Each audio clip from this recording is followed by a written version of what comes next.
Hello everyone, welcome back to channel Foster academy and I hope you are well and healthy. This is Shweta Panchal. स्वागत है आपका इस class में। KVS TGT class यहाँ पर चल रही है हमारी और आई होप सभी की तैयारी बहुत ही बढ़िया तरीके से चल रही होगी और आप इसको एक रिवीजन वीडियो की तरह देख सकते हैं। वैसे मैं काफी अच्छे तरीके से इसमें आपको टॉपिक क्लियर करा दूंगी मैम। ठीक है, प्लेलिस्ट जाकर चेक कर लीजिए, डिस्क्रिप्शन बॉक्स में मेंशन है प्लेलिस्ट केवीएस के टॉपिक्स की। इसके अलावा आप टेलीग्राम जो ग्रुप है उसको भी ज्वाइन कर सकते हैं। तो आज का जो हमारा जो टॉपिक है वो है the making of the global world, यानी भूमंडलीकृत विश्व का बनना। ठीक है, इससे जो हमने प्रीवियस टॉपिक किया था उसमें भी कुछ हमने इंपॉर्टेंट चीजें देखी थी।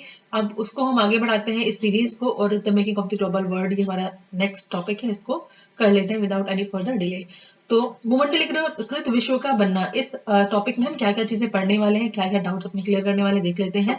फर्स्ट यहाँ पर है आधुनिक विश्व से पहले, आधुनिक युग से पहले। यहाँ पर हम बात करेंगे कि आज के टाइम में आधुनिक युग से पहले क्या माहौल था और अब क्या माहौल है, और इस बारे में हम देखेंगे किस तरीके से पुरानी जो मतलब जो हिस्ट्री होती है, हिस्ट्री से आप जब मॉडर्न टाइम को कनेक्ट करते हैं तो आप क्या क्या चीजें वहां पर आपको देखने को मिलते हैं, क्या कुछ सिमिलैरिटी है या फिर बिल्कुल ही अलग चेंजेस आपको देखने को मिलते हैं। देखिए, सबसे पहले तो ये बता दूं आपको, भूमंडलीकृत विश्व का बनना, इसमें आपको टॉपिक देखते ही क्लियर हो गया होगा कि जो वर्ल्ड है वर्ल्ड किस तरीके से बन रहा है। जो आज हम दुनिया को देखते हैं, उस दुनिया के बनने में क्या क्या चीजें रिस्पॉन्सिबल थी, क्या क्या सिचुएशन थी, क्या क्या हालात हुए, क्या सबने एक साथ एक दूसरे को सपोर्ट किया या सभी बिल्कुल अलग रहे। जिसमें कि हम वर्ल्ड वॉर भी देखेंगे कि बहुत सारी ऑर्गेनाइजेशंस बनी जिनसे सब लोग साथ में आए। ये देखेंगे कि जो भूमंडलीकरण है या फिर कह सकते हैं कि जो ग्लोबलाइजेशन है उसकी वजह से लोगों को क्या फायदा हुआ, क्या नुकसान हुआ, ये सब चीजें इसमें हम डिस्कस करेंगे। तो आधुनिक युग से पहले क्या माहौल था, अब क्या माहौल है, उसके बाद 19वीं शताब्दी, स्पेशली हम बात करेंगे 1815 से 1914 के बीच के सिचुएशन की। नेक्स्ट हम बात करेंगे महायुद्धों के बीच में अर्थव्यवस्था, यानी जब वर्ल्ड वॉर चले थे, वर्ल्ड वॉर 1, वर्ल्ड वॉर 2, तो उस दौरान क्या सब कुछ सही रहा? नहीं, ऑब्वियस सी बात है, जब युद्ध होगा, जो वॉर है, उसमें सब कुछ सही कैसे रह सकता है। तो उसका जो असर था वो बाकी कंट्रीज के ऊपर देखने को भी मिला था। जो कंट्री ने पार्टिसिपेट किया था उनके ऊपर तो था ही, बाकी पूरा वर्ल्ड भी इससे प्रभावित हुआ था। तो देखते हैं हम वहां पर अर्थव्यवस्था में क्या क्या चेंजेस देखने को मिले थे और इस चीज से वो लोग उभरे कैसे, उससे बाहर कैसे आए। तो बाहर आने के लिए सिर्फ एक ही देश बाहर नहीं आया सिचुएशन से, पूरा देश, पूरा जो वर्ल्ड है, पूरा जो विश्व है, वो कैसे अर्थव्यवस्था के तौर पर एक दूसरे के साथ एकजुट होकर सामने आया। विश्व अर्थव्यवस्था का पुनर्निर्माण, किस तरीके से अर्थव्यवस्था जब डाउन हो गई थी, इकोनॉमी बिल्कुल गिर चुकी थी वर्ल्ड वॉर के टाइम के बाद, उसके बाद क्या हुआ और सिचुएशन कैसे काबू में आई। ठीक है, आप यहाँ पर देखने की कोशिश करेंगे। आधुनिक युग से पहले के टाइम में हम देखेंगे सबसे पहले डेफिनेशन वैश्वीकरण की। वैश्वीकरण की डेफिनेशन में आप सभी को वैसे पता ही है, पर फिर भी देख लेते हैं। वैश्वीकरण एक ऐसी आर्थिक प्रणाली है और व्यक्तियों के, जिसमें आप क्या देखते हैं, जिसमें व्यक्तियों, सामानों और नौकरियों का एक देश से दूसरे देश तक क्या होता है, स्थानांतरण होता है। यानी एक जगह से जब दूसरी जगह आप जाते हैं तो उसी को हम क्या कहते हैं, वैश्वीकरण। अगर आज के टाइम में हम देखें तो ये जो प्रॉपर वीडियो है ये आप इंडिया में भी देख सकते हैं और इस वीडियो को आप दुनिया के किसी और कोने में बैठकर भी देख सकते हैं। आपको सिर्फ ऊपर सर्च करना है कि आपको वीडियो क्या देखनी है, ठीक है, फिर आपको टॉपिक क्या चाहिए। दूसरी बात ये है, तो ये भी तो ग्लोबलाइजेशन का ही एक पार्ट हुआ ना, कि मैं यहाँ पर हूँ, मैं इंडिया में हूँ और बाहर के लोग भी मेरे से कनेक्ट कर सकते हैं, मुझसे कम्युनिकेट कर सकते हैं। ठीक है ना, वो चीज देखने को मिल रही है। दूसरी बात यह है, जॉब के पर्पज से लोग, आज इंडिया के लोग बाहर भी जाते हैं, पढ़ने के लिए जाते हैं, ठीक है, जॉब के पर्पज से जाते हैं। इसके अलावा अगर हम इकोनॉमी की बात करें तो वहां पर हम क्या देखते हैं, हमारे सिर्फ ऐसा नहीं है कि हमारे देश में ही सामान तैयार होता है, या फिर आप देखते हैं कि इंपोर्ट एक्सपोर्ट भी होता है। यानी हमें बहुत सारी चीजों के लिए बाहर के दूसरे देशों पर भी डिपेंडेंट होना पड़ता है और दूसरे देशों को हमारे सामान के लिए। तो इंपोर्ट एक्सपोर्ट होता है, हमारे पास जो सामान है हम बाहर भेजते हैं और बाहर से सामान हमारे देश में भी आता है जिसकी हमें जरूरत है। तो ये चीज आपको क्लियर होगी। तो ये सब चीजें क्या है, वैश्वीकरण। वैश्विक दुनिया के निर्माण को समझने के लिए हमें व्यापार के इतिहास, प्रवासन और लोगों को काम की तलाश और राजधानियों की आवाजाही को समझना जरूरी होगा। इसमें हम देखेंगे कि अब हमने आज के टाइम में तो देख लिया है किस तरीके से ग्लोबलाइजेशन है, लेकिन ये ग्लोबलाइजेशन क्या पहले भी था, क्या ये पुराने टाइम में भी था? तो हम यही देखेंगे कि आधुनिक युग से पहले ग्लोबलाइजेशन बिल्कुल था और लोग यात्रा किया करते थे। ठीक है, जैसे कि व्यापारी भी थे, एक जगह से दूसरी जगह जाया करते थे। इसके अलावा और भी बहुत सी चीजें देखने को मिली, पुजारी वगैरह हुआ करते थे, धार्मिक अनुष्ठानों के लिए जाया करते थे, तीर्थ यात्री हुआ करते थे, है ना। ये सब चीजें जो है वैश्वीकरण के लिए, वैश्वीकरण को प्रोत्साहित करने के लिए तो थी, मतलब एक तरीके से वैश्वीकरण का तो एक पार्ट थी यात्रा करना। यानी जब एक व्यक्ति, सपोज आपने नहीं आपने देखा भी होगा, हिस्ट्री में पढ़ा भी होगा, चीन से या फिर यूरोप के किसी भी कंट्री से बाहर से लोग यहाँ पर आ रहे हैं, यहाँ पर रह रहे हैं, और यहाँ पे पूरे का पूरा उन्होंने सारी चीजें लिखी हैं कि उन्होंने क्या क्या फील किया यहाँ पर राजाओं के बारे में, और उसको वो अपने देश में भी लेकर गए हैं, और यहाँ भी उसकी जो राइटिंग्स है वो छोड़ कर गए हैं। तो ये सारी चीजें हमें एक बारी को हिस्ट्री कहाँ से पता चलती है, इसी चीज से पता चलती है, बाहर के लोग आए उन्होंने कुछ लिखा, यहाँ के लोग रहे उन्होंने कुछ लिखा। तो इससे क्या होता है, इससे सिर्फ ये नहीं होता कि हमें जानकारी मिलती है, इससे बहुत सारी चीजों का आदान प्रदान भी हुआ। यानी वहां के लोग जो चीज लाए वो हमें पता चली, और फिर हमने उस चीज को अपने पास रख लिया, और यहाँ से उनको जो कल्चर मिला वो, या फिर कोई सामान कोई भी चीज, वो अपने देश में भी लेकर चले गए। तो ये भी तो एक ग्लोबलाइजेशन की ही बात थी, वैश्वीकरण की। व्यापारी आते थे, अपना सामान अपने देश से यहाँ लेकर आ रहे हैं, यहाँ सामान वहां लेकर जा रहे हैं, तो ये भी तो ग्लोबलाइजेशन था। इसके अलावा पुजारी धार्मिक अनुष्ठानों के लिए आ रहे हैं, या फिर धर्म भी एक जगह से दूसरी जगह गया इसी वजह से ही, क्योंकि ये सब चीजें हुई थी। तीर्थ यात्री भी एक जगह से दूसरी जगह गए तो काफी सारी चीज लेके गए। ऐसा नहीं था कि ग्लोबलाइजेशन की वजह से सिर्फ यही चीजें हुई, बहुत सारे आविष्कार भी हुए, बहुत सारे विचार भी थे, ठीक है, बहुत सारा टैलेंट भी था जो एक जगह से दूसरी जगह देखने को मिला था, मतलब आदान प्रदान हुआ था विचारों का भी, ठीक है।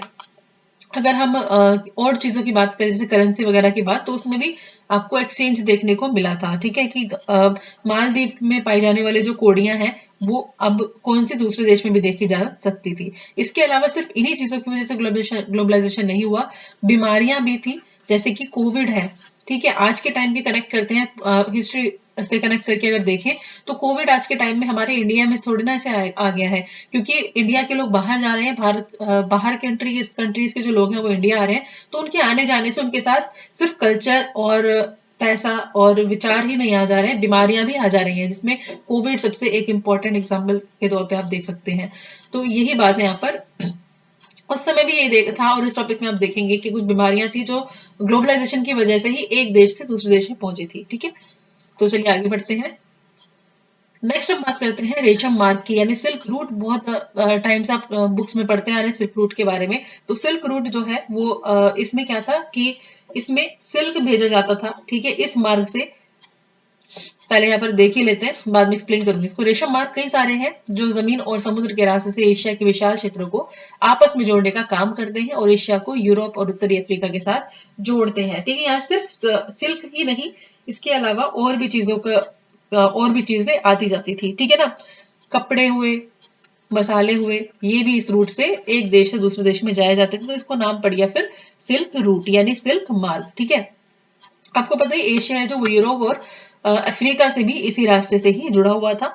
बहुत सारे लोग आते जाते थे। अगर हम बात करें 15th सेंचुरी की, तो 15th सेंचुरी में भी ये जो मार्ग है ये अस्तित्व में आया था, यानी सिल्क रूट जो है वो 15th सेंचुरी में एग्जिस्टेंस में आया था, यानी अस्तित्व में आया था। तो ये जो रूट है इसने दुनिया के जो दूसरे देश हैं उनको जोड़े रखा, और आवाजाही के लिए बहुत इंपॉर्टेंट साबित हुआ। इसी रास्ते से प्रसिद्ध चीनी पॉटरी भी जाती थी, ठीक है। नेक्स्ट बढ़ते हैं हम आगे। यहाँ पर हम बात करेंगे भोजन की यात्रा। यहाँ पर हमने सबसे पहले चीज देख ली है कि सिल्क रूट की वजह से, ग्लोबलाइजेशन की वजह से इधर से उधर सामान गया। अब देखते हैं कि क्या सिर्फ व्यापारिक तौर पर ये चीजें हुई थी? नहीं, खाना भी था जो एक जगह से दूसरी जगह पहुंचा ग्लोबलाइजेशन की वजह से ही, क्योंकि लोग बाग इधर से उधर गए तो अपने साथ अपना खाना भी लेकर गए, जिसको जो पसंद आया फिर वहां पर वो चीज उगने लगी, ठीक है। स्पैगेटी और आलू की अगर हम बात करें, एक नूडल्स कह सकते हैं इसको। माना जाता है कि नूडल्स जो है चीन से पश्चिम में पहुंचा, और वहीं से स्पैगेटी के का भी जन्म हुआ।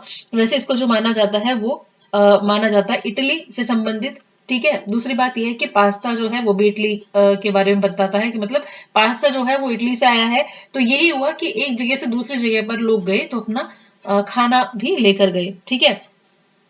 नेक्स्ट हम बात करेंगे यहाँ पर क्रिस्टोफर कोलंबस द्वारा अमेरिका की खोज के बाद ही आलू, सोया, मूंगफली, मक्का, टमाटर, मिर्च, मीठे आलू जैसे जो खाद्य पदार्थ हैं वो यूरोप और एशिया में पहुंचे थे। तो जैसे जैसे लोग सफर कर रहे थे, मतलब लोग यात्रा कर रहे थे, तो वो अपने साथ अपना खान पान भी लेकर जा रहे थे, ठीक है। वही वाली चीज है यहाँ पर। तो अमेरिका की खोज अगर आपसे पूछ लिया जाए तो आप ये DSSB में पूछा गया क्वेश्चन है, काफी टाइम पहले आया था, DSSB में आया था कि मतलब ये जो एनसीईआरटी का जो कंटेंट होता है ये लगभग सेम ही होता है हर उसमें एग्जाम में, तो इस तरीके से पूछ लिया जाता है। तो आपको याद रखना है अमेरिका की खोज किसने की थी? Christopher Columbus day, Christopher Columbus. ठीक है, यहाँ पे अमेरिका जो है उसका मतलब हम किन किन चीजों से लगाते हैं, एक तो हो गया हमारा नॉर्थ अमेरिका, एक हो गया साउथ अमेरिका, इसके अलावा जो कैरेबियाई द्वीप समूह है वो भी इसके अंदर ही शामिल है। इसके जिस अमेरिका की हमने इसमें बात की है वो ये वाला है। ठीक है, आगे हम बात करेंगे कि यूरोप में आयरलैंड जो है उसमें जो आर्टिशियंस थे वो पूरे तरीके से आलू के ऊपर उनकी डिपेंडेंसी थी पेट भरने के लिए। तो यूरोप में जो आलू है उसका प्रयोग बहुत ही ज्यादा होने लगा था उस वक्त में, और काफी ज्यादा लोगों के लिए इंपॉर्टेंट भी ये हो गया थी। ये फसल जो थी लोगों के लिए काफी इंपॉर्टेंट थी। ऐसा माहौल था कि अगर आलू नहीं है तो भुखमरी वाली कंडीशन आ जाएगी। ठीक है, नेक्स्ट हम देखते हैं विजय, बीमारी और व्यापार। अब ग्लोबलाइजेशन के टाइम में और क्या चीजें, जैसे आज कोविड हम देखते हैं, ऐसे पुराने टाइम में भी और बहुत सी महामारी देखने को मिली थी, बहुत सारी बीमारियां देखने को मिली थी जो कि एक व्यक्ति के जाने के साथ वहां पर भी पनप गई थी। जैसे कि पेरू और मैक्सिको की खानों से निकलने वाली कीमती धातुओं ने यूरोप और एशिया के बीच में व्यापार को गति प्रदान की थी। इसके अलावा अमेरिका पर विजय पाने के लिए स्पेनिश सेनाओं ने हथियार के रूप में चेचक के कीटाणुओं का इस्तेमाल किया था। यानी जो स्पेनिश सेनाएं थी वो तो ढल चुकी थी इस तरीके के माहौल में, उनकी जो इम्यूनिटी सिस्टम था वो ठीक था, इसी हिसाब से था। लेकिन अमेरिका के जो लोग हैं वो बहुत टाइम से वर्ल्ड से अलग रहे थे, तो उनका जो इम्यूनिटी सिस्टम है वो डिफरेंट हो गया था। तो विजय, बीमारी और व्यापार में हम ये देखेंगे कि चेचक के जो कीटाणु है उनका कितना इंपॉर्टेंट रोल था इस लड़ाई में, कि अगर हथियार वगैरह हो, वेपन्स हो, तो उनको तो पकड़ भी लिया जाए, लेकिन अगर बीमारी एक जगह से दूसरी जगह चली जाए तो इसको किस तरीके से रोका जाए, फिर तो ये लोगों की जान लेकर ही मानेगी, इसके अलावा कोई और ऑप्शन तो बचता ही नहीं है। ठीक है, यहाँ पर एक चीज और है, आपको नाम याद रखना है, एल डोराडो। ठीक है, इसको क्या कहा जाता था, सोने का शहर। ठीक है, दक्षिण अमेरिका में है ये। ठीक है, ये वर्ड आपको याद रखना है। फिर हम बात करते थे चेचक के कीटाणुओं के से रिलेटेड, तो यही था कि वहां के जो लोग थे उन्होंने पूरे तरीके से कंट्रोल कर लिया था, क्योंकि वहां पर जब ये दूसरे देशों में गए वहां पर उनको उपनिवेश बनाया तो उनकी जो शरीर की रोग प्रतिरोधी क्षमता है वो बिल्कुल डिफरेंट थी, और वो इस चीजों को झेल नहीं पाए और काफी ज्यादा लोग मारे भी गए थे।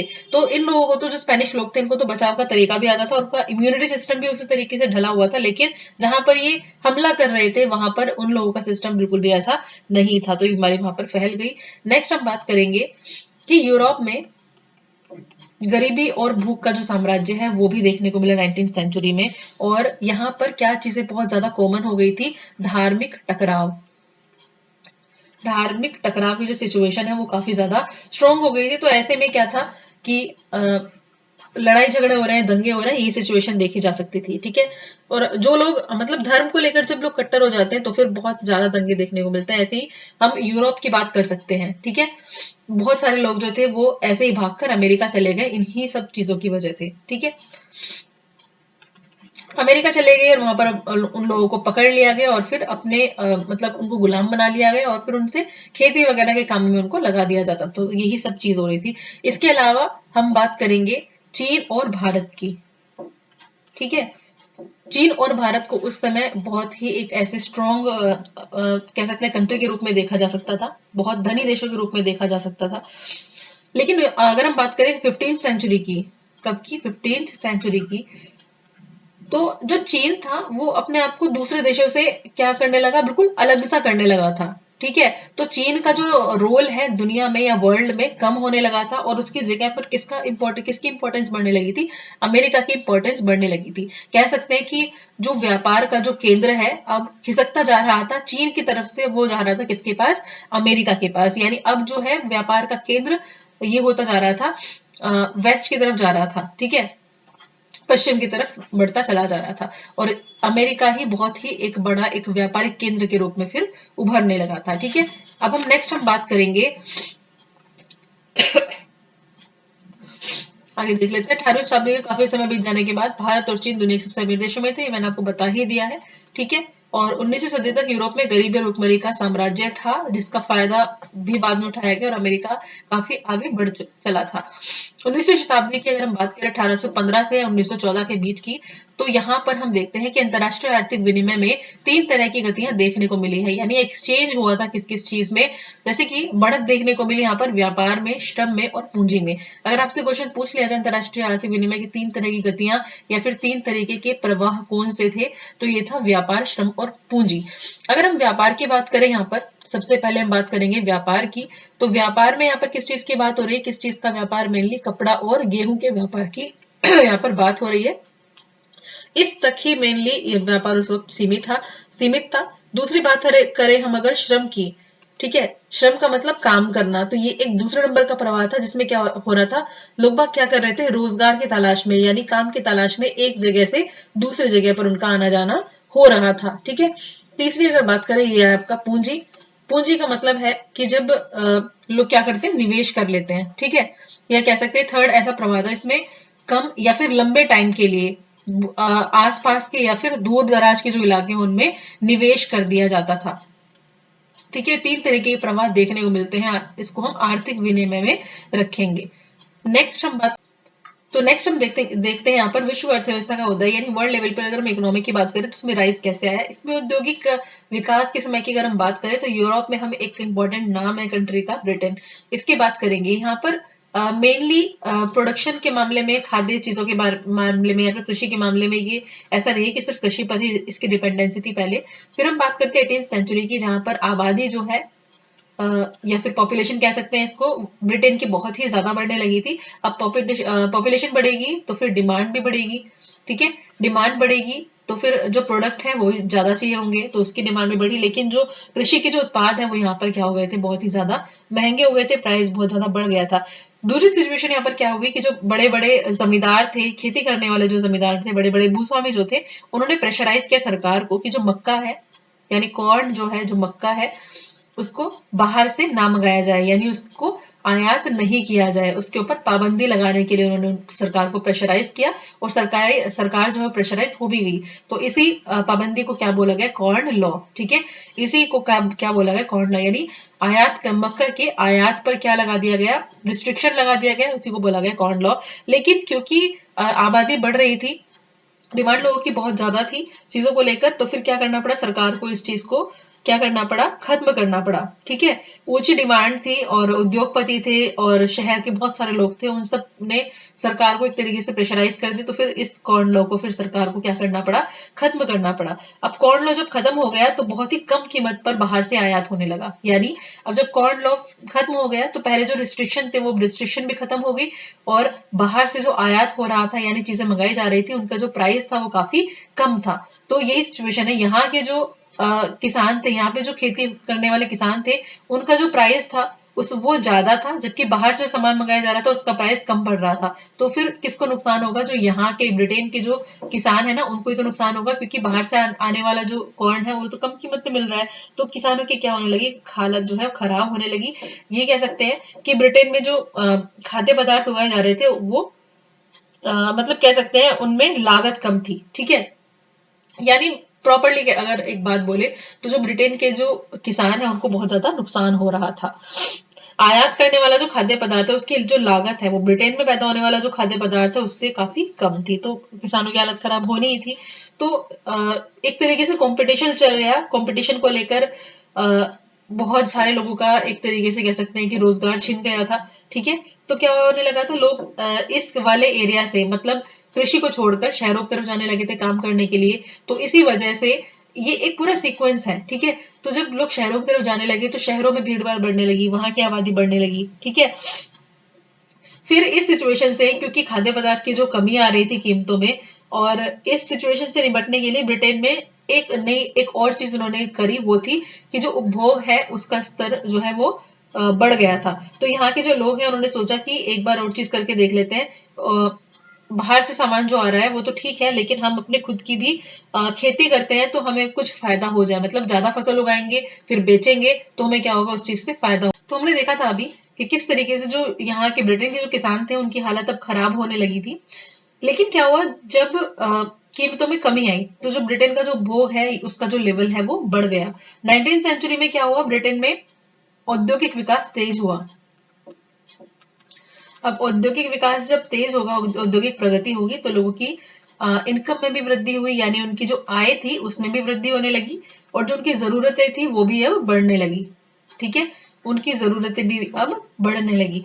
तो इस चीज को देखते हुए काफी ज्यादा बाहर से चीजें आयात होने लगी, यानी जो इम्पोर्ट है वो काफी ज्यादा होने लगा खाने पीने की चीजों का। तो इसी हिसाब से अगर हम बात करें तो पूर्वी यूरोप हुआ, चाहे वो रूस हुआ, चाहे वो अमेरिका हुआ या फिर ऑस्ट्रेलिया हुआ, दुनिया के हर कंट्री ये सब सोचने लगे कि अब ये ब्रिटेन को या कह सकते हैं कि ब्रिटेन को आयात करने के लिए मतलब ब्रिटेन में चीजें खाने पीने की चीजें निर्यात करने के चक्कर में थे, ठीक है। तो इसलिए वो बहुत बड़े लेवल पे खेती करने लगे।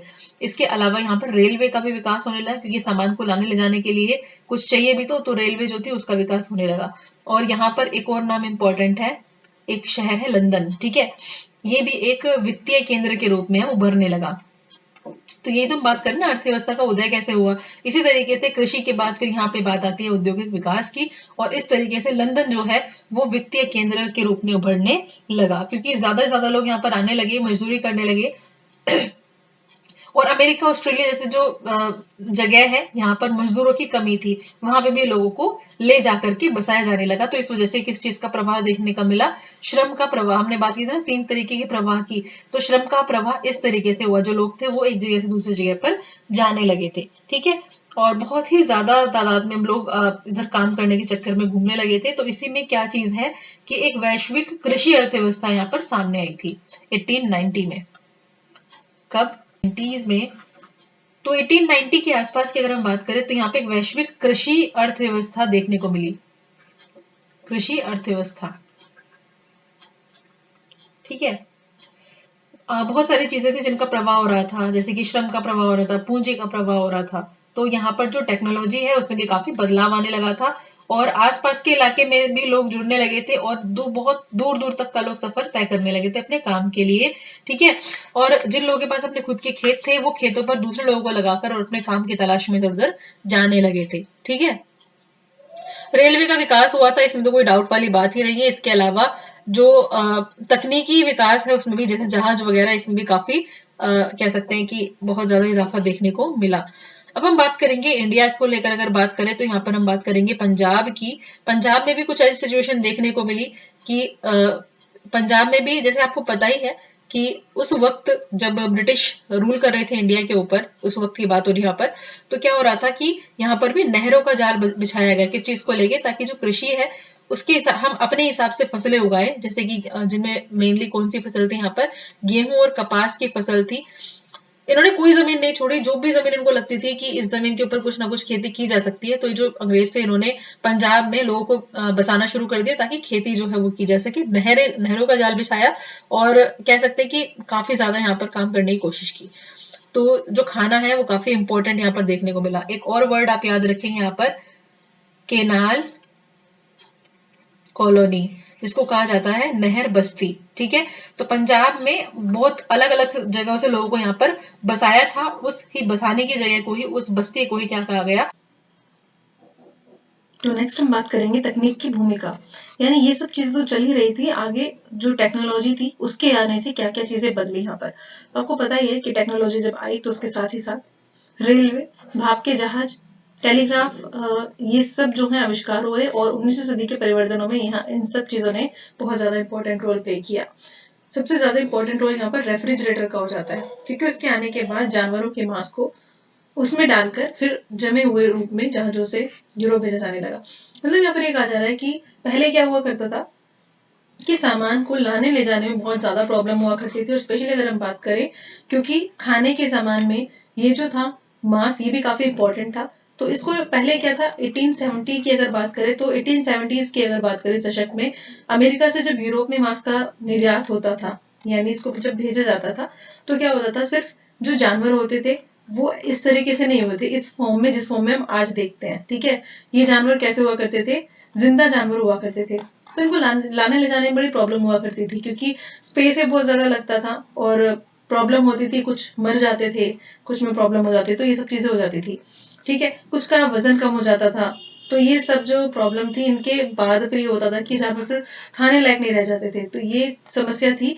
धीरे धीरे जैसे ही रेफ्रिजरेटर आया, पानी के जहाजों में इसको फिट किया गया, और फिर इस रूप में इसको बाहर भेजा जाने लगा। 19वीं सदी के आखिर में उपनिवेशवाद उपनिवेश के रूप में एशिया और अफ्रीका की यूरोपीय विजय। यहाँ पर बोला जा रहा है कि जो उपनिवेशवाद है वो बहुत ही ज्यादा फैलने लगा, क्योंकि कंट्रीज जो थी, अब वही वाली बात है, रोटी कपड़ा मकान की जब जो समस्या है किसी कंट्री में नहीं रहती है, पूर्ति हो जाती है, या फिर उसको और अच्छा करने के लिए जब सोचा जाता है, तो ये पुराने समय की बात हो रही है, तो उस समय में उपनिवेशवाद जो है वो काफी इंपॉर्टेंट रोल प्ले करता है, क्योंकि कोई भी एक जो विकसित कंट्री होती है वो ऐसी जगह ढूंढते हैं जहां से उसको फायदा मिल सके। तो ऐसे में एशिया और अफ्रीका के जो बहुत सारे एरिया थे वहां पर जाकर उनको उपनिवेश बनाया गया। बेल्जियम और जर्मनी नई औपनिवेशिक ताकत के रूप में धीरे धीरे उभरने लगे, यही यहाँ पर देखा गया है। नेक्स्ट हम देखेंगे उपनिवेशवाद क्या होता है। ठीक है, तो उपनिवेशवाद जो शब्द है वो सभी को पता ही है। उपनिवेशवाद होता है जब एक जो देश होता है वो दूसरे देश के ऊपर क्या कर लेता है, नियंत्रण स्थापित कर लेता है। ठीक है, नियंत्रण स्थापित कर लेता है।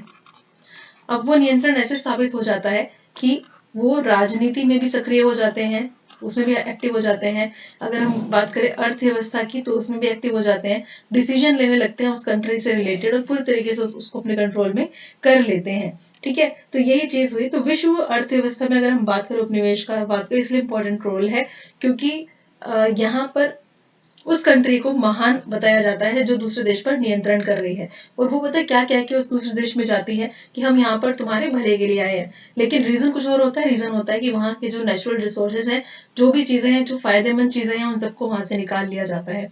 ठीक है, और यहाँ पर हम बात करेंगे अफ्रीका की सबसे पहले। तो अफ्रीका एक ऐसी कंट्री थी जहां पर लोग जो थे वो अपने अपने ही तरीके से उनके काम हुआ करते थे, उनके पास अपने खुद के जानवर हुआ करते थे। ठीक है, और उनसे ही वो गुजारा करते थे। अगर हम बात करें यूरोपियन ताकत की तो वो यहाँ पर आने लगे और उन्होंने अफ्रीका को बांटना शुरू कर दिया। ठीक है, अगर हम बात करें 1885 में तो यहाँ पर बर्लिन जो है, यहाँ पर एक समिट हुई थी। कह सकते हैं कि यूरोपियन कंट्रीज की बर्लिन में एक ऐसी समिट हुई जिसमें अफ्रीका को लेकर बातचीत की गई और आपस में बांट लेने की बात हुई। ठीक है, तो आगे हम बात करेंगे ब्रिटेन और फ्रांस की। ठीक है, ब्रिटेन और किसकी, फ्रांस की।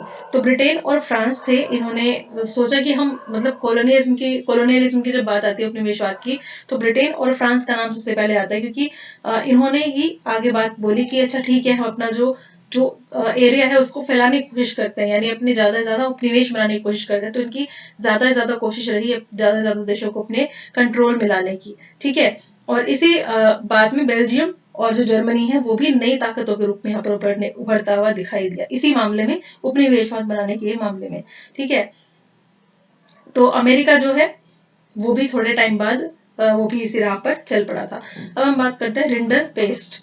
तो रिंडर पेस्ट या फिर इसको कह सकते हैं मवेशी प्लेग। ठीक है, 1890s के दशक की अगर बात करें तो ये कहां पर फैला था, अफ्रीका में।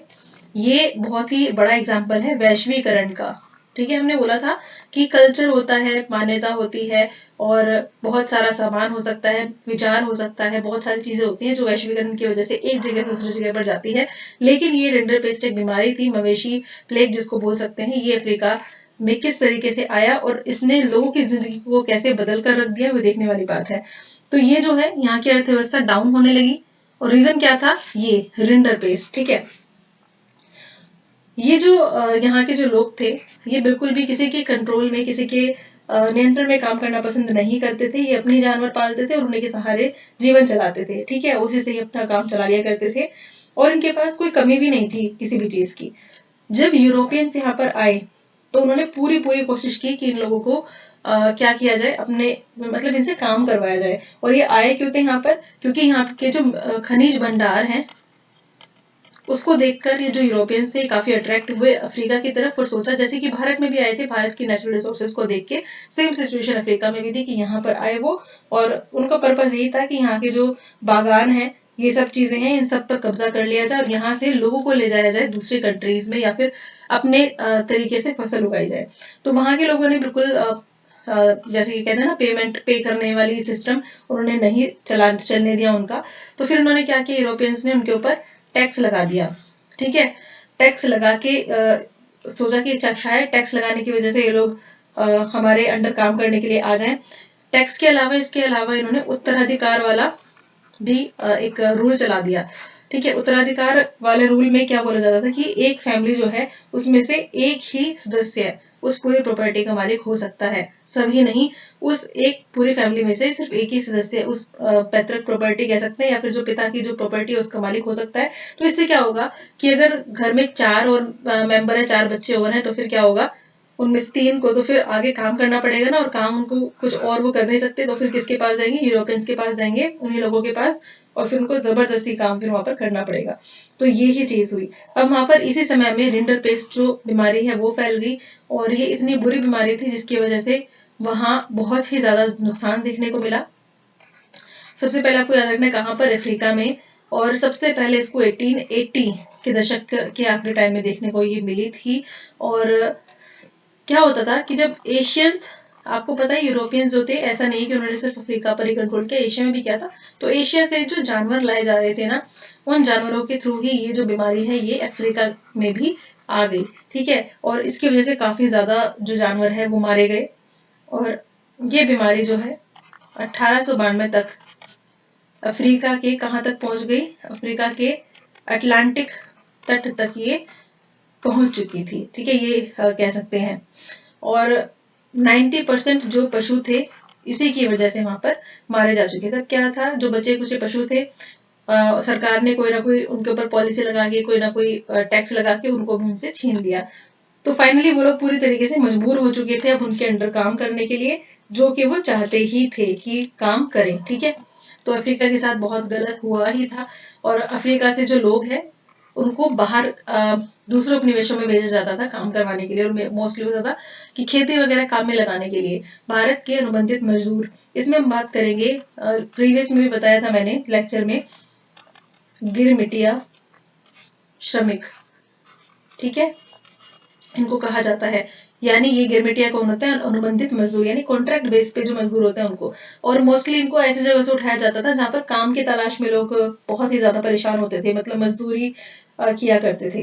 भारत और चीन के बहुत सारे ऐसे जो लोग थे, मजदूर थे, उनको खदानों में, बागानों में और भी इनके काम थे, बागानों में। इसके अलावा रेलवे का निर्माण जो है वो जोर शोर से चल रहा था, इस काम के लिए भी लोगों की बहुत ज्यादा जरूरत थी। तो इन सब चीजों के लिए गिरमिटिया मजदूर थे, यानी इनको कॉन्ट्रैक्ट बेस पे ले जाया जाता था। और इनमें जो मेनली थे वो थे पूर्वी उत्तर प्रदेश से के एरिया से, इसके अलावा बिहार से लोग मिलते थे, मध्य भारत की बात कर सकते हैं, और तमिलनाडु, ठीक है। इन स्थानों से लोग जाया करते थे। खैर उनको इतना नहीं पता था कि इस तरीके से बुरी हालत हो जाएगी कि वो जाकर कभी वापस ही नहीं आ पाएंगे। इनको एक बार भेज दिया जाता था तो पैसे भी नहीं मिलते थे, काम भी बहुत ज्यादा करवाया जाता था, और वहां से भाग भी नहीं सकते थे, बहुत ज्यादा स्ट्रिक्ट कानून वहां पर बना रखे थे, ठीक है भाई। और यहाँ पर सिचुएशन ऐसा क्यों है, क्योंकि कुटीर उद्योग जो है कहीं ना कहीं वो खत्म होते जा रहे थे, तो लोगों के पास काम नहीं था। इस तरीके से उन्होंने जो कॉन्ट्रैक्ट वाला जो मामला है उसको करने की पूरी पूरी कोशिश की, ठीक है। और यहाँ पर अगर 3 नाम बताएं आपको, त्रिनिदाद, गुयाना और सूरीनाम, ठीक है, मॉरिशस, फिजी, ठीक है, मॉरिशस और फिजी, थोड़ा राइटिंग देख लेना। त्रिनिदाद, गुयाना, सूरीनाम, ये सब ऐसी जगह थी जहां पर ये जो गिरमिटिया मजदूर है, अनुबंधित जो श्रमिक है, इनको मुख्य रूप से ले जाया जाता था। अब क्या होता था कि लेकर तो चले गए लेकिन वहां से वो निकल नहीं पाए, तो फिर कहीं ना कहीं वहीं पर ही जाकर ये बस गए थे, ठीक है। अब एक और चीज यहाँ पर देखने को मिलती है, जब आपको के पास ऑप्शन नहीं होता और आपको किसी पर्टिकुलर कंडीशन में रहना ही पड़ता है, तो फिर आप भी वहीं पर ही कहीं ना कहीं बसने लगते हो, खुद को वहीं पर ही सेट कर लेते हो, ठीक है। यही चीज हुई उनके साथ भी। एक नई दास प्रथा चली 19वीं सदी की शुरुआत में, ये अनुबंध वाली जो व्यवस्था ये चलने लगी। और जैसे कि मैंने आपको बताया था, त्रिनिदाद, इसके रूप में आपको याद रखना है मोहम्मद,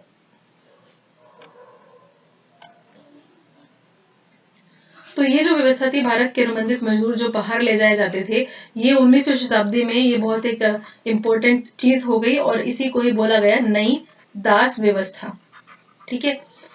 और क्योंकि आप कहीं ना कहीं जब एक आपके पास कोई ऑप्शन ही नहीं होता तो आप जिस सिचुएशन में हो वहीं पर ही ठहरने लगते हो, वहीं पर ही अपने आप को एडजस्ट करने लगते हो। यही हुआ इन लोगों के साथ, क्योंकि इनके पास कोई और चारा ही नहीं था, ऑप्शन नहीं था, तो ये भी वहीं पर ही रहने लगे और फिर इनकी जो जनरेशन है वो भी फिर वहीं पर ही बसने के लिए मजबूर हो गई, कभी अपने देश वापस नहीं जा सकी। तो नई दास व्यवस्था के नाम पर उसके बाद क्या हुआ,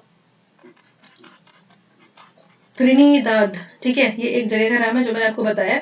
तो मुहर्रम का जो ईयरली उनका जुलूस होता था उसमें ये उत्सव मनाया जाता था और इस यहाँ पर एक मेला होता था। इस मेले का नाम ही होता था होसे, ठीक है, क्या नाम होता था, होसे। और ये किसके नाम पर था, इमाम हुसैन के नाम पर। तो ये आपसे पूछा जा सकता है होसे क्या था, ठीक है। तो ये एक तरीके का मेला आप इसको कह सकते हैं, होसे। दूसरा नाम यहाँ पर इंपॉर्टेंट है, ये है यहाँ पर रास्ता फारियानवाद, ठीक है। ये क्या था, एक तरीके का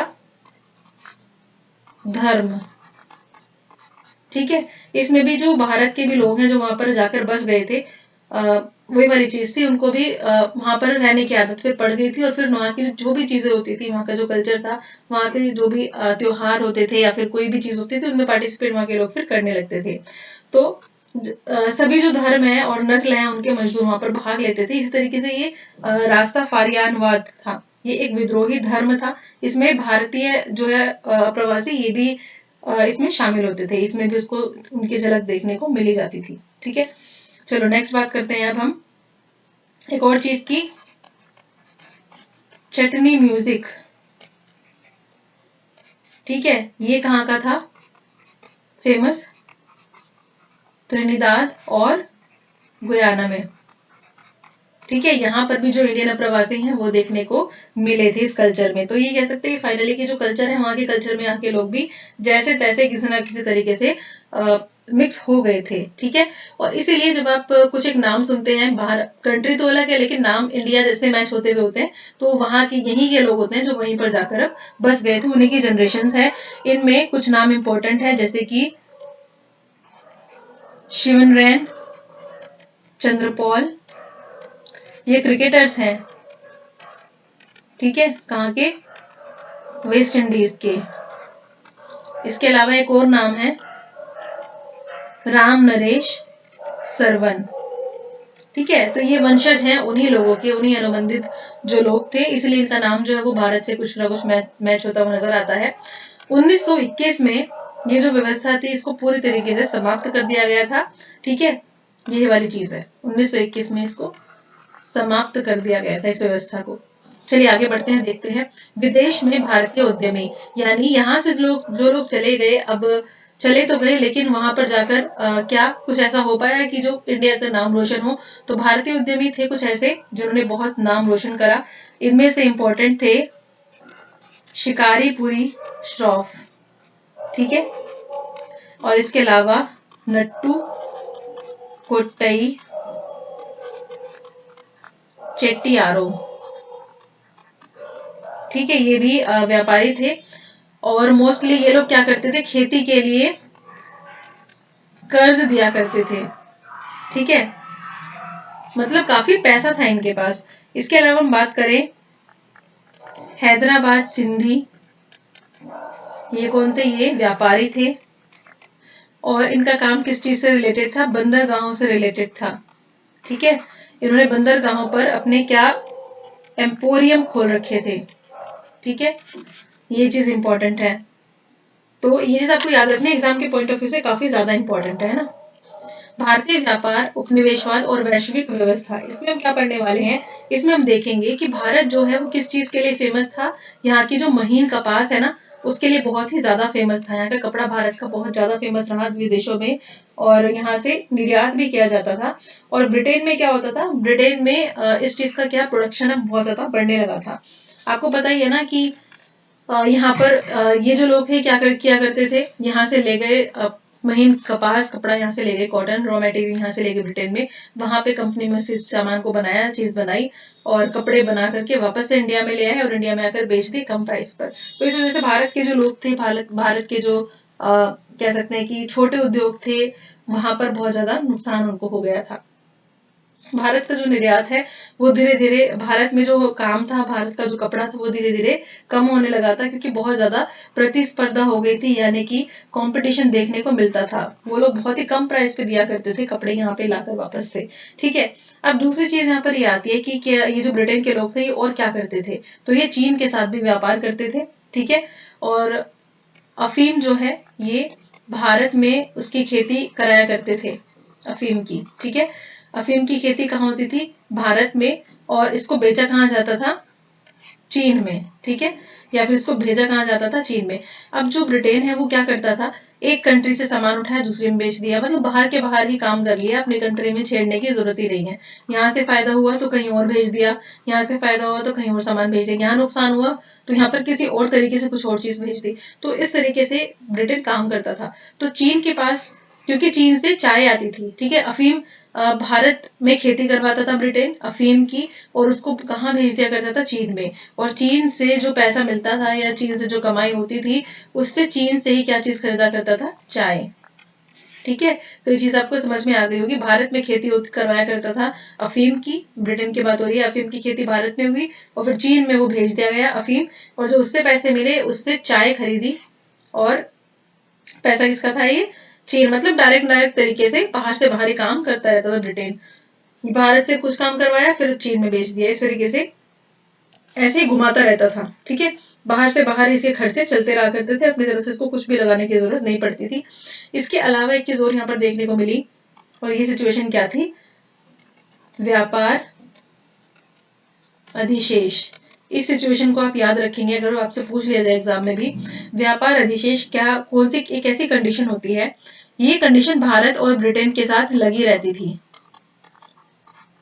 व्यापार अधिशेष, इसमें क्या होता है कि जब आपसी व्यापार होता है, यानी भारत से सामान कहाँ जा रहा है, ब्रिटेन में, और ब्रिटेन से भी सामान कहाँ आ रहा है, भारत में, तो ये आपसी व्यापार चल रहा है दोनों में। तो इस आपसी व्यापार में जब लाभ हमेशा किसका होगा, ब्रिटेन का।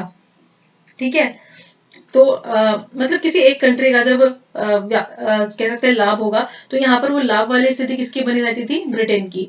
तो व्यापार अधिशेष किसके पास होता था, मोस्टली ब्रिटेन के पास, यानी लाभ की जो कंडीशन होती थी वो हमेशा ब्रिटेन के पास होती थी। व्यापार दोनों साइड से हो रहा है, लेकिन ज्यादा लाभ किसको हो रहा है, ब्रिटेन को होता है, यानी आपसी व्यापार में लाभ हमेशा ब्रिटेन को ही हुआ करता था। तो भारत के साथ ब्रिटेन हमेशा व्यापार अधिशेष की स्थिति में ही रहता था। ठीक है, कौन, आपसे अगर पूछ लिया जाए कि भारत के साथ जो ब्रिटेन का व्यापार था उसमें व्यापार अधिशेष की स्थिति किसकी थी, तो व्यापार अधिशेष की जो स्थिति थी वो ब्रिटेन की हमेशा ही रहा करती थी, यानी ज्यादा लाभ हमेशा ब्रिटेन को ही हुआ करता था। ठीक है, इसके अलावा एक टर्म और आपको याद रखनी है, वो है आपकी बहुपक्षीय बंदोबस्त।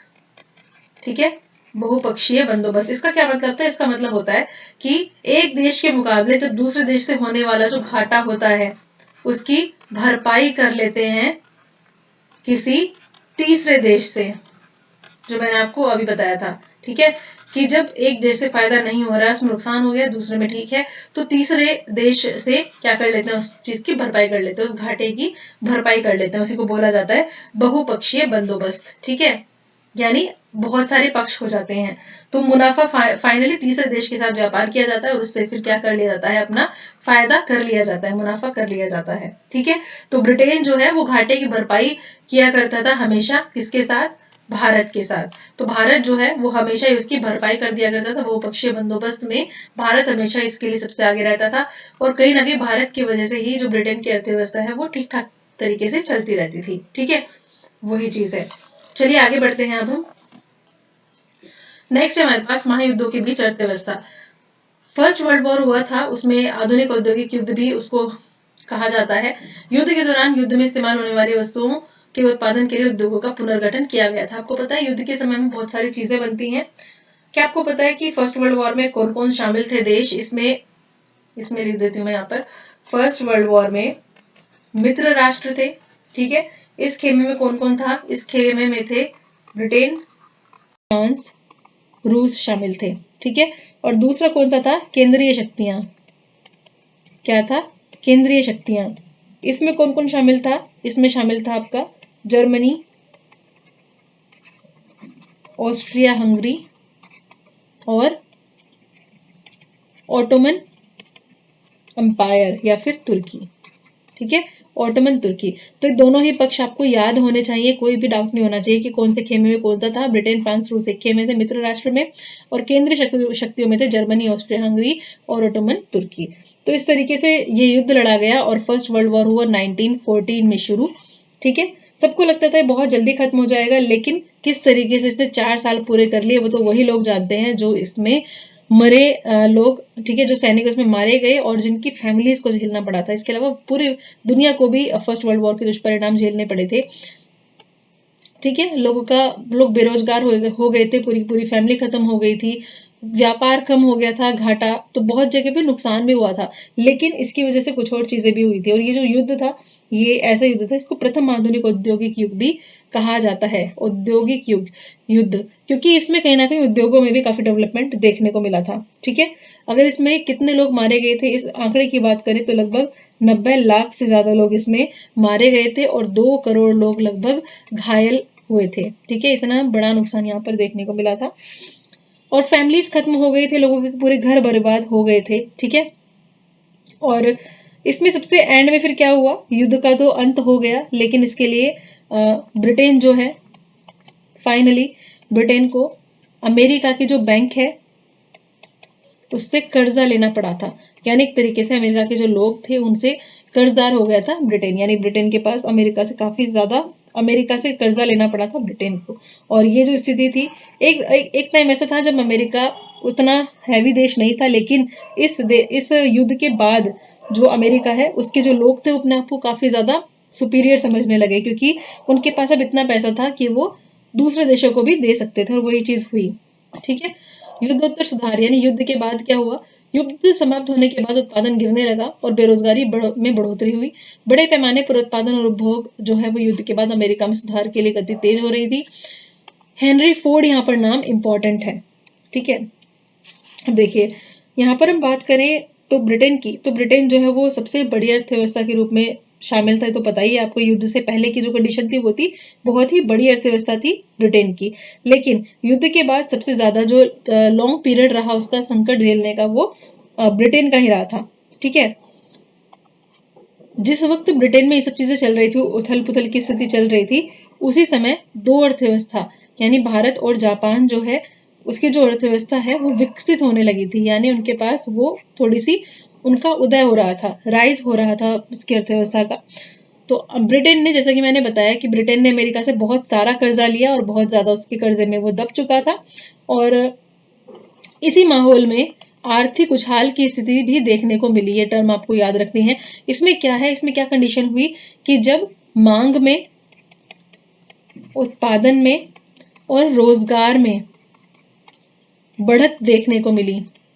कैसे होगी बढ़त, देखिए जब वॉर होगा तो वॉर में काफी सारी चीजों की जरूरत पड़ती है, तो उसके लिए क्या हुआ, डिमांड हुई काफी सारी चीजों की, उस डिमांड की पूर्ति के लिए उत्पादन हुआ और लोगों को उसकी वजह से रोजगार मिला। ठीक है, लेकिन जैसे ही युद्ध खत्म हुआ, जैसे युद्ध समाप्त हो गया, तो इन तीनों ही चीजों में फिर गिरावट देखने को मिलने लगी, क्योंकि बेरोजगारी बहुत ज्यादा बढ़ने लगी, रोजगार फिर कम होने लगे। जहां पे लोगों के पास काम हुआ करता था, अब मजदूर जो है वो ऐसे ही फिरने लगे, उनके पास काम की बहुत ज्यादा कमी हो गई थी। ठीक है, इसके अलावा एक समस्या और यहाँ पर देखने को मिली, वो क्या थी, वो थी यहाँ पर गेहूं की आपूर्ति से रिलेटेड।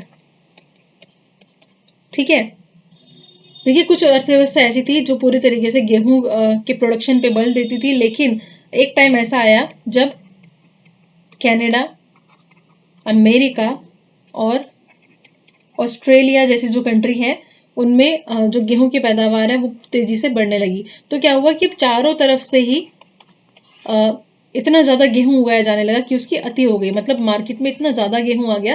पहले जो कंट्रीज थी, जैसे कह सकते हैं कि पूर्वी यूरोप के जो कंट्रीज थी वो इस चीज के लिए रिस्पॉन्सिबल था, मतलब गेहूं की आपूर्ति करने के लिए, लेकिन कि वर्ल्ड वॉर चला तो वो थोड़ा कम हो गया। तो फिर उनके कम होने के साथ साथ कनाडा, अमेरिका और ऑस्ट्रेलिया ने गेहूं की आपूर्ति करनी शुरू करी। तो जब वर्ल्ड वॉर खत्म हो गया तो वापस से जो पहले आपूर्ति करते थे वो भी करने लगे, और जो बाद में नए आपूर्ति करने वाले थे वो भी करने लगे। तो बहुत ही ज्यादा गेहूं की अति हो गई मार्केट में, और वो पड़ा सड़ने लगा, इतना ज्यादा हालत खराब हो गई और खरीदार कोई था ही नहीं, मतलब किसे बेचें। तो वो सिचुएशन आ गई थी कि जो कीमत थी उसमें काफी ज्यादा गिरावट आ गई थी। ठीक है, क्योंकि डिमांड बहुत ज्यादा ज्यादा ऐसी हो गई थी, बहुत ही ज्यादा मार्केट में गेहूं था। अब इतना तो, जब मुझे 4 रोटी खानी है तो मुझे 4 रोटी तो खाऊंगी, खानी है ना गेहूं की। ऐसा तो नहीं है कि मैं 40 रोटी खा लूंगी, गेहूं ज्यादा आ रहा है तो वही वाली सिचुएशन है। गेहूं ज्यादा आ रहा है पर मेरी तो जितनी खपत है मैं तो उतना ही खरीदूंगी, तो वही वाली सिचुएशन होने लगी।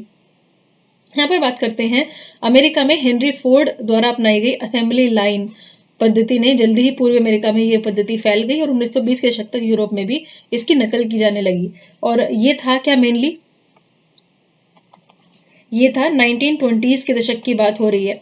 ठीक है, जब यहाँ पर प्रोडक्शन बहुत ही ज्यादा बड़े पैमाने पर देखने को मिला अमेरिका में। यहाँ पर क्या था, एक असेंबली लाइन की बात थी। ठीक है, असेंबली लाइन में क्या होता था कि जो मरे हुए जानवर थे उनको एक छोर पे रख दिया जाता था, पूरी चेन से चलती थी असेंबली लाइन, और दूसरे सिरे पर दो जो लोग खड़े होते थे वो वहां से उसको उठा लिया करते थे। तो इस चीज को देखकर, असेंबली लाइन वाली बातों को देखकर हेनरी फोर्ड जो है उसने कोशिश करी कि इस बेस पे मैं कुछ बनाऊं। तो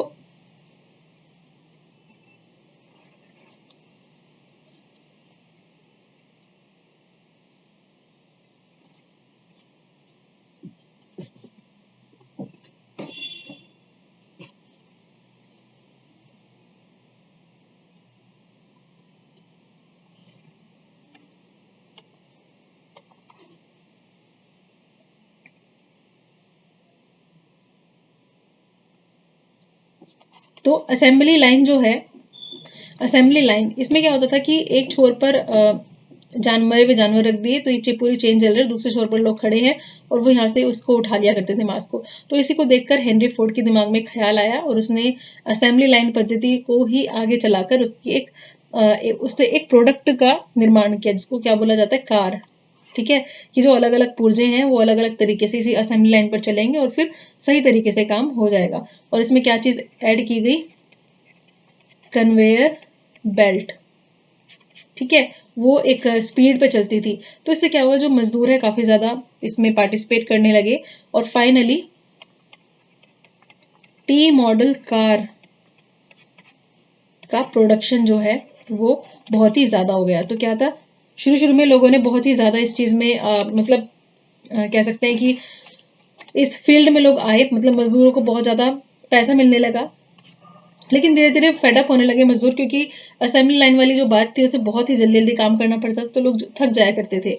तो उसने क्या किया, और पैसा बढ़ा दिया। ठीक है, कंपनी ने और पैसा बढ़ा दिया, लेकिन एक टाइम ऐसा आ गया जब वो लोग इस कंडीशन में भी काम करने को तैयार नहीं थे। लेकिन इस बीच में हुआ ये कि जो परचेसिंग पावर लोगों की बहुत ही ज्यादा बढ़ गई और लोगों ने क्या करना शुरू कर दिया, खरीदारी करनी शुरू कर दी। यानी उनके पास सामान होने लगे, जो उनकी जो काम की चीजें थी, उनको जब जब इनकम बढ़ने लगी तो फिर लोगों ने क्या किया, फ्रिज, वॉशिंग मशीन, रेडियो, ये सब जो चीजें हैं वो खरीदनी शुरू करी और हायर परचेज कह सकते हैं उनकी बहुत ही ज्यादा हो गई। और इसी हिसाब से वो कर्जे लेने उन्होंने शुरू कर दिए और वो भी इंस्टॉलमेंट पर कर्जे वो चीजें करने लगे, सामान खरीदने लगे।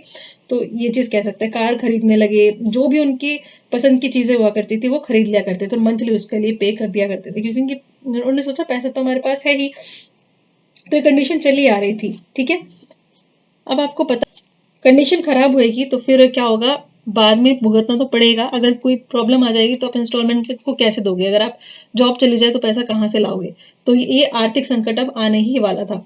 और ये कौन सा टाइम था, ये टाइम था आपका 1929 का। ठीक है, 1929 में आर्थिक मंदी की शुरुआत हुई। तो अगर आपके पास क्वेश्चन आ जाए कि आर्थिक मंदी की शुरुआत कब हुई, तो ये हुई थी 1929 में। ठीक है, और ये काफी टाइम तक ये चीज रही। इसमें हुआ क्या था, उत्पादन, रोजगार, आय और व्यापार, इनमें भारी गिरावट देखने को मिली।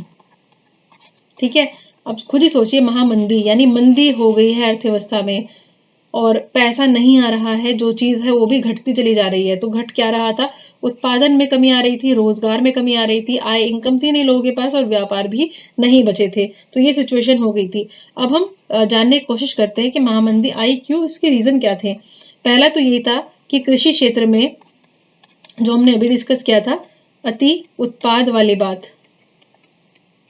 ठीक है, ये एक बहुत बड़ी समस्या थी, क्योंकि कम कीमतें हो रही थी।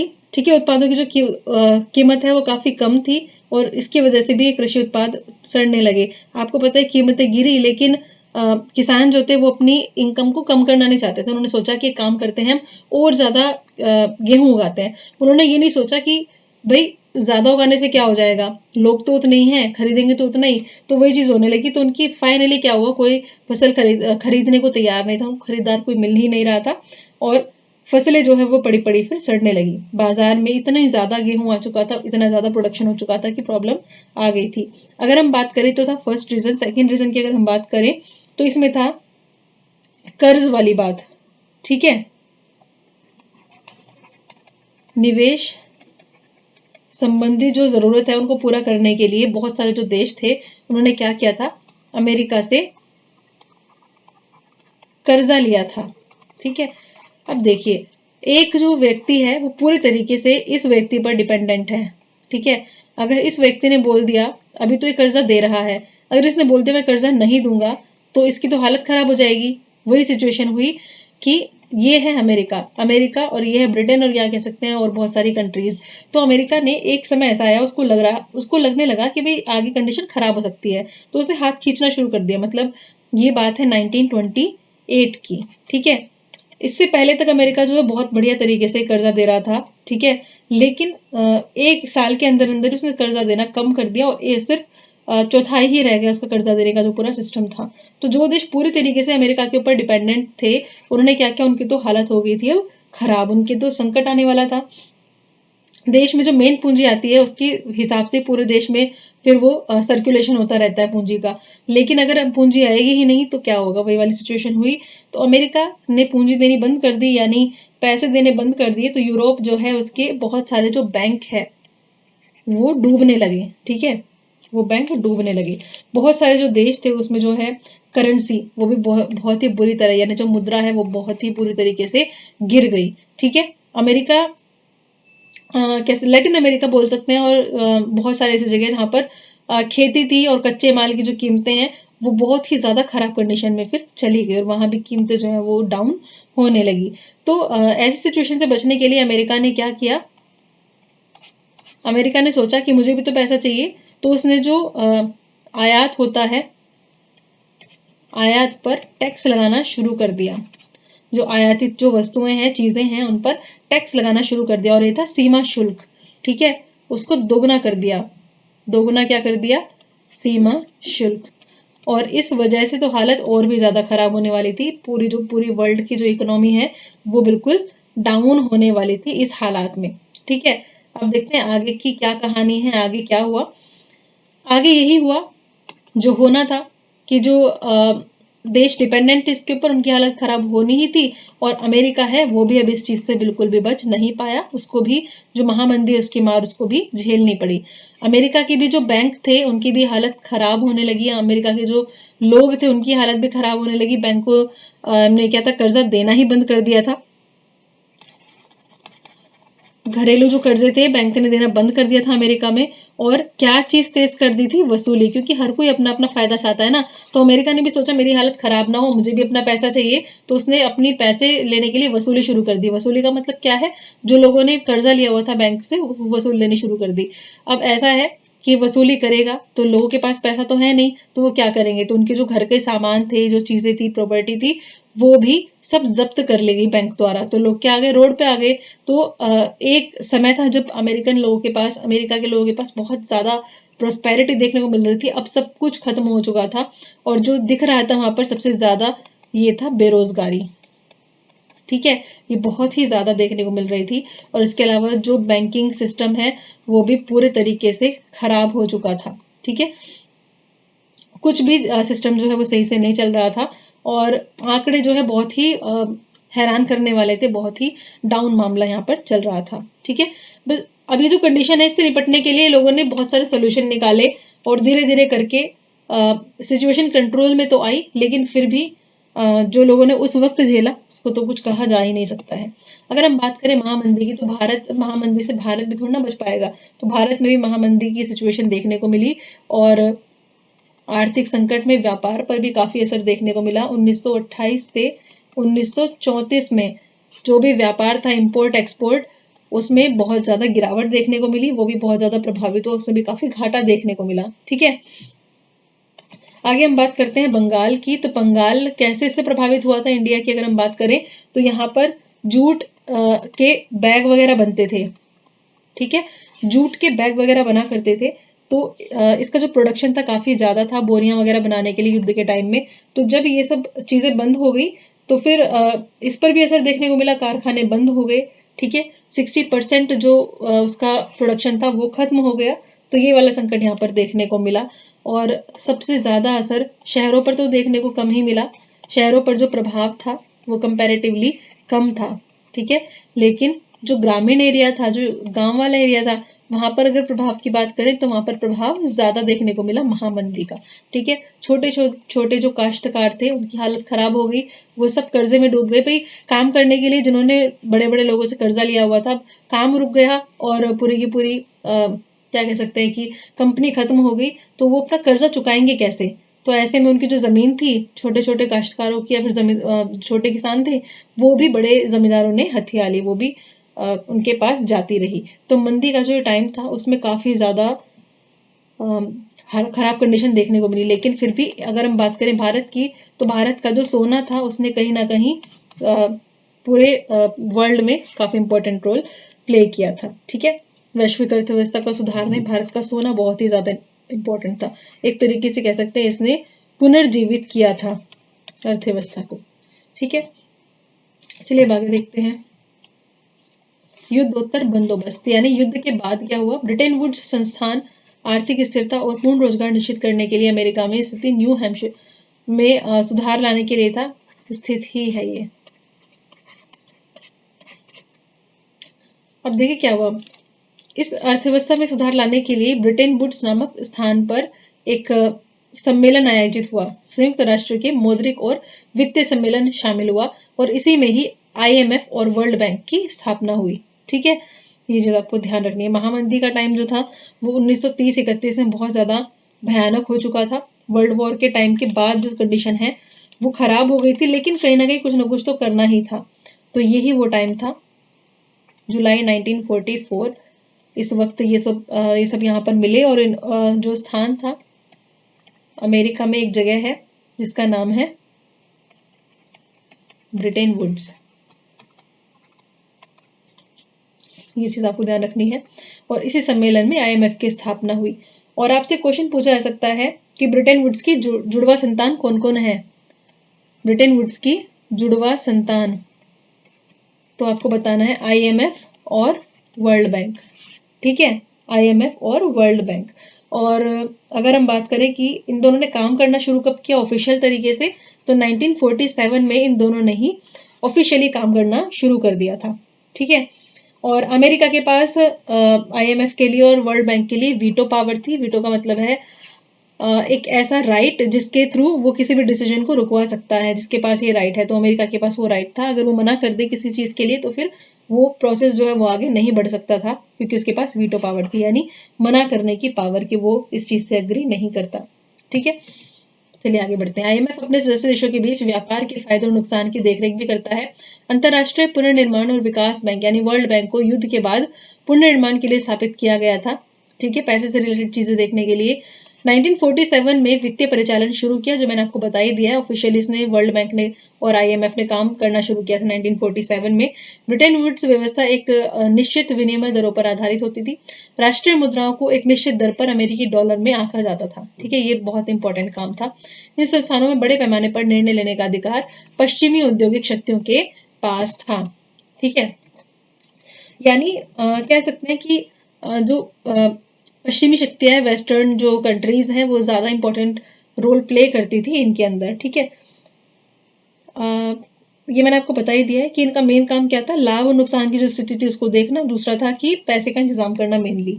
ठीक है, आगे बढ़ते हैं। अब हम देखते हैं कि औपनिवेशिक काल में क्या क्या चीजें देखने को मिली। देखिए, आपको पता ही है, अगर आज के टाइम भी बात करें तो कुछ पर्टिकुलर कंट्रीज ही होती हैं जो कि पूरे के पूरे संस्था पर कंट्रोल करके रखती हैं, जो मेन होती हैं।